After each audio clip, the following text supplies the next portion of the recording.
How do you know it's not UP slope? How do I know it's not UPS slopes? Okay, and we're done. Okay, this is from Boulder, Colorado, and it's an experimental India Pale Ale. I feel like they just said experimental to sell them. But it is brewed with orange blossom honey, which I'm sorry, but that's been done. Doesn't sound experimental. Hey, but we'll try it. Colorado's behind, except on politics and recycling and weed. So this is a 6.5% alcohol by volume. This is an annual experimental IPA, and it showcases their brewing team's commitment to innovation. So, that makes me think that once a year they try to do something kind of fun and quirky. They probably just add different stuff. There's an ingredient list. Peas in it one year. Yeah, that's their... They stir it with their hand the next year. That's hilarious. So the ingredients are snow melt. Malt. Nelson Sauvin hop. Snow melt? Strata hop. Sabro hop. Oh, some good hops. Orange blossom honey and yeast. That is experimental. Yeah. You put some fucking snow in this bitch?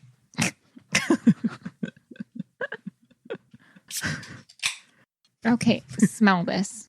It smells so familiar. It smells... Right? It's on the tip of my nose. Okay, it kind of smells like when you get into the back of an Uber and they have an air freshener.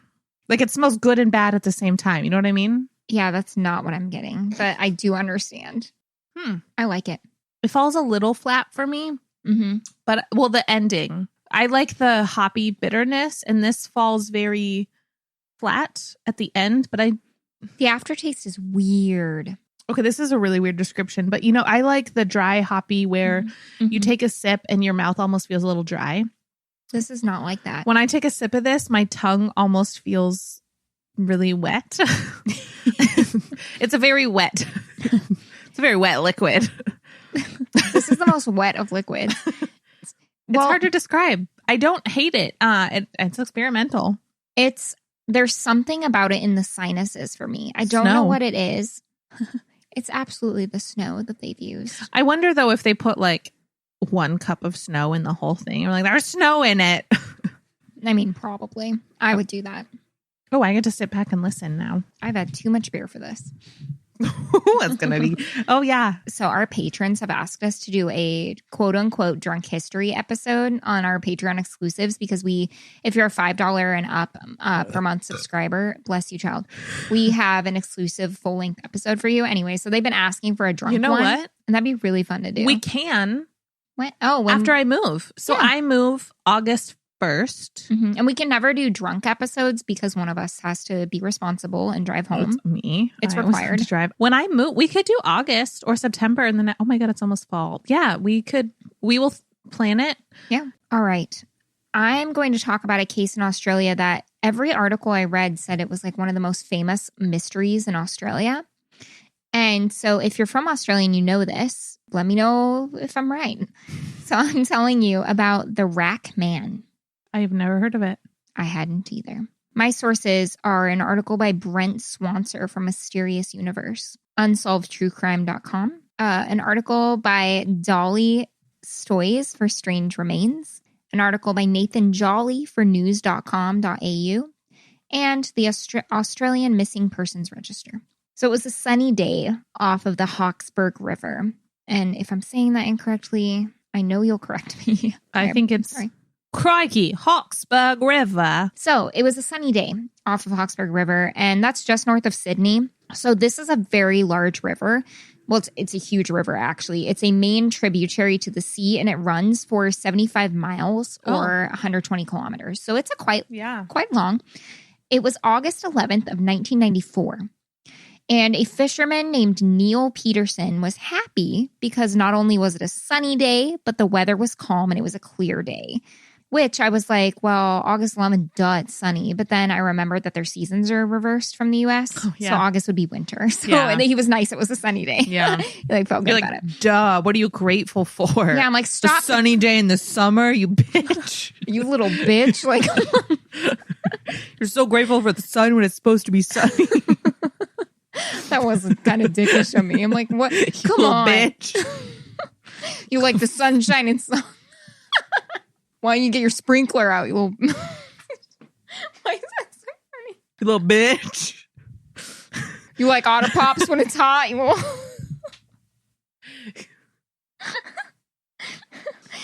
He's like Otter Pops. Jesus Christ. Poor Mike. Mike is probably listening like, what fucking drugs did they take before they... probably like, please keep talking. Because he hears all of this, right? Yeah. Hi, Mike. Hi, Mike. We're sorry. We're not sorry. Okay. So...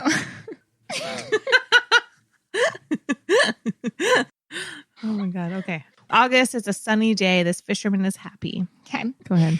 He went to his dock to pull his boat up, the Lady Marian, to an area of the river known as Challenger Head. So he wasn't having a ton of luck, unfortunately, catching fish, but finally he felt a tug at his leg. Actually, I think he had like a ghillie net or something, and he felt it like pull against his leg, and he was like, oh, there's something in the net.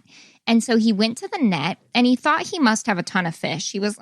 Poor Neil. He was like, sweet, this is so many fish. Like, this is heavy. It took a fair amount of his strength. He's like, this body. Yeah, this is awesome. And he doesn't pull out fish. He pulls out of the water a large crucifix. Now, you might think like a cross, religiously speaking. Yeah, that's what I was thinking. It was a crucifix in a different pattern, but it's still referred to as a crucifix, apparently. Huh. So you know how a cross has the one vertical it's like pole? A T. Yeah, it's like a T. So the vertical part of the T was there. Okay? Okay. But then instead of just having one horizontal, the little cross of the T, there were 4 of those. And they were almost like a ladder with one center. That's still called a crucifix? Yes, apparently it is. I researched it, and that's still technically a crucifix because I think that, I could be wrong, I think the word crucifix has more to do with what it's for, a body being on a piece of like wood or steel, or like that's what makes it the crucifix. I guess I always assumed crucifix was synonymous with cross. I think we only see it as that way because that was the design of that crucifix. Right. But a crucifix could be like something that stands up. It could have like a design on it and be like cross-hatched or something and still be a crucifix because there's a body that's been crucified. Learn something new every day. I might be wrong, but that's the gist I got from the articles I read. So he pulled out a crucifix that had this strange, almost ladder-like design. It was life-size. It was seemingly made of steel. He first noticed it was covered in a ton of plastic bags. And he was like, that's odd. So he pulled it aboard and immediately saw sticking out through some of the like bunched up plastic bones. And so he was like, this is very unusual. So he did. He found it highly unusual. So instead of looking more and poking at it, he just immediately stopped touching it and called authorities. Smart man, Neil. Thank you, Neil. So police arrived quickly, and they almost immediately recognized the bones as human. They were like, yeah, this is a human figure. So the bags were wrapped and tucked around a human body, and the body was hung up on the crucifix with heavy cord and ropes and like attached tightly to the crucifix. The man was heavily decomposed, but he was still wearing clothing, but he was like essentially mostly a skeleton at this point. He was wearing a polo shirt, track pants, and in his pant pocket, he had cigarettes and a lighter. But that was it. That's all they had. So police brought in the John Doe, the crucifix, the steel thing, and everything in for examination and investigation. The rack, quote unquote, which is why he's called the rack man, because it looked almost like a little, this sounds disgusting, but like a little barbecuing like rack kind of. So the rack was a work of mastery, they realized. It had been welded by someone who was clearly a seasoned welder. It was also oddly the perfect size for this John Doe in particular, so much so that the investigators thought that this was made specifically for this man. Like that's how to a T he fit on it. Wow. The John Doe was 5'10", and the craftsmanship had been described as meticulous. The main piece was flat. So the main vertical pole, quote unquote, was a flat piece of steel. And then all of the 4 horizontal extensions were all cylinders. Okay. So John Doe was examined, and it was found that he was a white man with dark brown or black hair. Most likely, he had Mediterranean background or heritage. Due to decomp, his age was difficult to tell, but he was probably between the ages of 21 and 46, so kind of a wide big range. middle age range. He was believed to be no taller than 5'4". So that was helpful because he was quite short for a man. His cause of death appeared to most likely be blunt force trauma to the head. The examiners identified orange rope tying him to the cross at these 4 different horizontal cylinders. He was tied at the neck, the torso, the mid-arms, the knees, and the ankles. So they wanted to make sure he stayed on this thing. Yeah, so they he was tied found him on it, yeah. Yep. But they had no idea if he had been tied to this before or after his murder. Investigators believe that the body had most likely been in the water for a year or more due to the decomposition. His fingerprints were entirely decomposed, unfortunately, so they had a really hard time figuring out like who this was. And DNA at the time was new, plus his tissue was waterlogged and severely damaged from the elements. So they're like, I don't know how I'm going to get a tissue reading from this damaged DNA. Investigators knew that there likely had to be more than one perpetrator involved simply due to the fact that the weird cross thing was like stupid heavy. Like they're like, there's no way one person got this into the water. Police searched databases of missing persons reports in the area and along this river to no avail. They tried to make a 3D reconstruction of John Doe's face, and they created flyers of the 3D reconstruction to post, share, and distribute. Like they really wanted to find out who this man was. They read the labels of his clothing, actually. Like they left no rock Every little unturned. detail, yeah. So they looked at the labels of his clothing. They even asked the clothing stores, like, hey, there was a shirt that we found that had this man had it on. Like, do you remember a Mediterranean 5'4" man walking in? And everyone was like, yeah, no, we have no idea what we're talking about. So they even asked the steel manufacturers in the area about anyone seeking steel for a strange project or large amounts of steel. And again, nothing. They're like, no, nothing unusual. So John Doe started being called the Rack Man. The Rack Man was even featured on Australians' Most Wanted with a huge reward available and still crickets. Like it's like they couldn't get anything from anyone. Just nobody came forward. So the case quickly was becoming a cold case. And by the end of the year, the case was entirely frozen, you could say. So police looked to some connections. Nothing. They thought the body belonged to a couple missing men in the area who matched the profile, but upon further examination, those were ruled out too. So who the fuck was it? Makes me think it's a transient or someone from another country or... So they kept John Doe in a morgue because they wanted to be able to access his body. I fucking love policemen in the 70s to 90s because they knew technology was just a step ahead. Oh, yes. They preserved so much because they're like, technology has to get there. We're so close. Yeah. And so that's what they did with John Doe. Yeah, they saved DNA even before we knew what to do with it. They just had a feeling that we would someday be able to utilize it. So they kept him for a year in the morgue. They kept him for 5 years, 10 years, 20 years.